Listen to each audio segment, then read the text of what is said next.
শোক এখন অভিযোগ। শোকের মাতম ছাপিয়ে এখন আলোচনার তুঙ্গে অভিযোগের পাহাড়।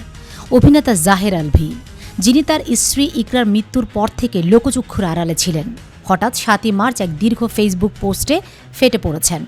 এই পোস্টে তিনি কেবল নিজের নির্দোষ হওয়ার দাবি করেননি, বরং মৃত স্ত্রীর ব্যক্তিগত জীবন নিয়ে তুলেছেন বিস্ফোরক সব প্রশ্ন। মদ্যপান, ধূমপান থেকে শুরু করে পরকীয়া, কি নেই সে তালিকায়। আলভীর দাবি, তিনি এতদিন যা সয়েছেন তা ছিল কেবল ভালোবাসার খাতিরে।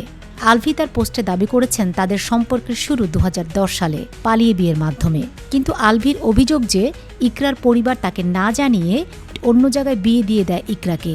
আলভীর ভাষায়, ইকরা তার দ্বিতীয় স্বামীর সাথে বাসরও করেছিল। পরবর্তীতে ইকরা ফিরে এলে আলভী তাকে ক্ষমা করে দেন। কিন্তু এখানে শেষ নয়। আলভী এখন অভিযোগ করছেন ইকরার এক সহপাঠী নাবিদের সাথে পরকীয়া সম্পর্কের।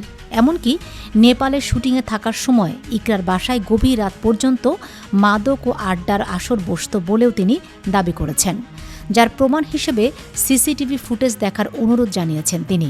আলভীর এই অভিযোগের পাহাড় যখন ইন্টারনেটে ভাইরাল, তখন এই বিষয়ে মুখ খুলেছেন তার শোবিজ জগতের সহকর্মীরা। অভিনেত্রী তাসনুভা তিশা শুরু থেকে ইকরার পাশে দাঁড়িয়েছেন। তিশার মতে অ্যালভির এই অভিযোগগুলো কেবল নিজেকে বাঁচানোর একটি অপচেষ্টা। তিনি ইঙ্গিত দিয়েছেন যে ইকরার উপর মানসিক ও শারীরিক নির্যাতনের ইতিহাস দীর্ঘ।